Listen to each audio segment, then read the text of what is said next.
தேவனுடைய நன்மைக்கான சாட்சிகள்.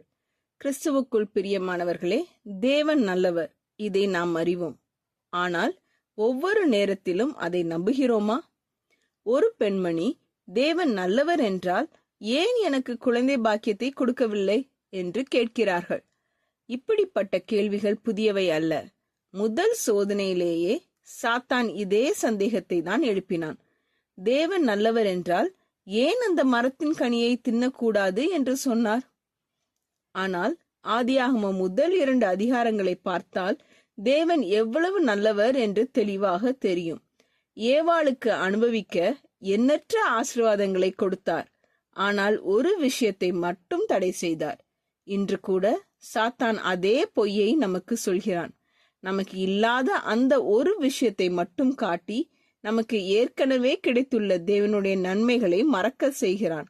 நீங்கள் ஒரு சின்ன முயற்சி செய்து பாருங்கள். உங்கள் வாழ்க்கையில் தேவன் கொடுத்துள்ள ஆசீர்வாதங்களை எழுத தொடங்குங்கள். அப்போதுதான் உங்களுக்கு தெரியும் அவர் எவ்வளவு நல்லவர் என்று.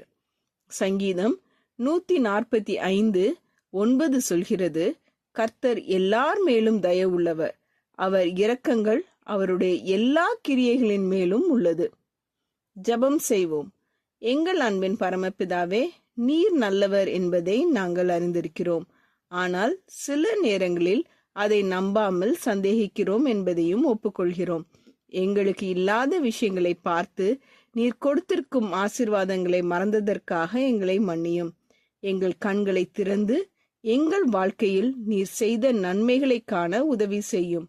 எங்களுக்கு இல்லாததை விட நீர் கொடுத்திருப்பதை கவனிக்கும் இருதயத்தை எங்களுக்கு தாரும்.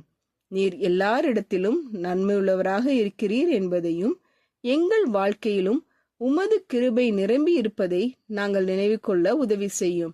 எங்கள் இருதயத்தில் நன்றியுணர்வை வளர்த்தரணும். இயேசுவின் நாமத்தில் ஜெபிக்கிறோம் பரமபிதாவே, ஆமீன்.